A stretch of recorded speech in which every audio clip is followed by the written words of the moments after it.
months ago, I found myself deep in conversation with Daniel when the discussion turned to a favorite topic of mine, young adult literature. After a few moments, we found ourselves at a bit of an impasse as he exclaimed, "I'm tired of adults who only read Harry Potter," to which I replied, "Well, I'm tired of professors who won't read Harry Potter."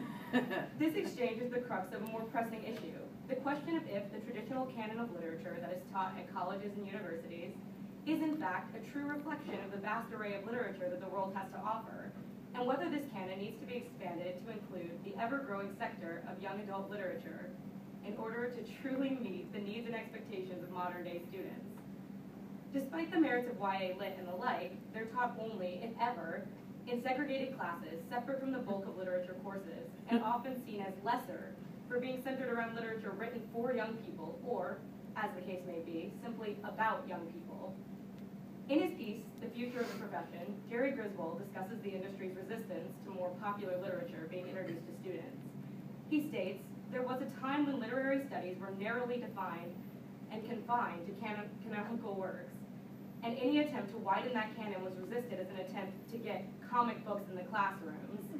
He goes on to say that while these days the canon has been widened to include women's and African American literature, as well as some unacceptable genres like science and detective fictions and other kinds of literary work, the traditional canon still resists YA and children's lit. Even though children and adolescents are a huge part of our society and the future of our culture, the literature industry refuses to acknowledge works designed for or about them as real literature, worthy of being taught alongside other pieces. Richard Oman writes in an essay entitled The Shaping of a Canon, U.S. Fiction, 1960 to 1975, that the categories change over time, just as literature used to mean all printed books and materials, but has come to mean only some poems, plays, novels, etc. And that at any given moment, categories embody complex social relations and continuing historical process. He comes to the conclusion that the process deeply invests all terms with value. Since not everybody's values are the same, the negotiating of such concepts is a struggle for dominance, whether between adults and the young, professors and their students, one class and another, or men and women. His argument can be assumed to mean that the making of the canon relies heavily on which group wins the argument over what literature is. What makes a novel into a work of literature worthy of being taught in a classroom? And the problem with this struggle and the question it encompasses is that it's all a matter of opinion, and whoever is in the position of dominance is able to determine what is thrown in and what is thrown out of the canon. Griswold poses this scenario for our consideration. When someone writes, for example, about colonialism in Burnett's The Secret Garden, all the references or comparisons need not be to literature intended for children and young people. Surely references might be made to Shakespeare's The Tempest or other works, and in this way, such an essay might become more valuable, comprehensive, and accessible. A great example of this would be including a modern piece like The Hunger Games into a dystopian literature course.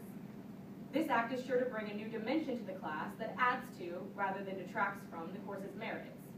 Many professors teach that students should read and become familiar with a wide array of genres, yet YA Lit is consistently left off their reading lists. In Philip H. Innes's study, Adult Book Reading in the United States, he determined that 3 reasons people read are a search for personal meaning, a desire to reinforce and celebrate beliefs already held, or to find support in some personal crises, and a wish to keep up with the book talk of friends and neighbors. YA literature is often on bestseller lists, proving that people often read YA novels to find those things which all readers are seeking. Yet despite Oman stating very clearly that being on a bestseller list is often the first step in being canonized, young adult literature has continued to be largely ignored as still being lowbrow. Rebecca Fitzsimmons writes about this phenomenon in her work, Testing the Tastemakers, Children's Literature, Bestseller List, and the Harry Potter Effect. She talks about the fact that despite Harry Potter and the Goblet of Fire debuting on every bestseller list around the world at #1, the New York Times list only reported it in a separate, newly created list, the New Children's List. Though it far exceeded the sales of the #1 fiction piece on the New York Times bestseller list at the time, it was degraded because it was considered only fit for a lesser audience. She writes that the move seemed an embarrassing, face-saving exercise and a final refusal to concede that children's books might, in fact, occupy a significant place in the cultural mainstream. The larger question here is why isn't young adult literature being allowed into our classrooms to be taught alongside other great works of literature, when many YA novels deal with weighty issues, such as historical events, like in Marcus Zusak's The Book Thief, disabilities as written about in John Green's The Fault in Our Stars, or gender differences, biases, and cultural stereotypes, as written about in Scott Westerfield's series The Uglies. The truth is that young adult literature is denigrated for the same reasons other kinds of literature have traditionally and culturally been depreciated, say African American or women's lit. Critics and upholders of our current rigid canon structure claim that it's not universal, that it's written for an audience or a group that we don't value, and that it's written in a style we feel is unimportant.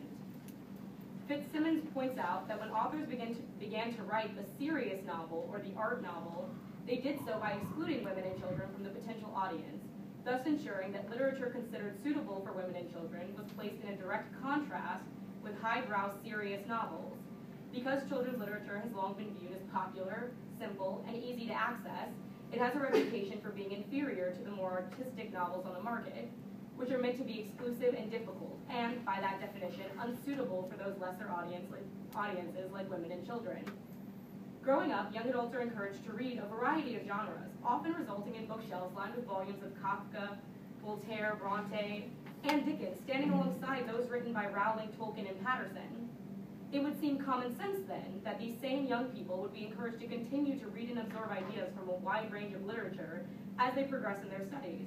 But in the college classroom, professors continue to withhold books that are not considered to be serious enough to be critically analyzed, in the same way that they once kept minority literature, women's literature, and disabilities literature off of course lists. People like W.E.B. Du Bois and Henry Gates fought to have African American literature put into the canon. Historically, many African American and female authors have fought to have their work taken seriously and included in classroom discussions. Without authors like Toni Morrison or Du Bois, we might not have ever enveloped these genre types into our canon, and they would have been left off our syllabi now as they once were.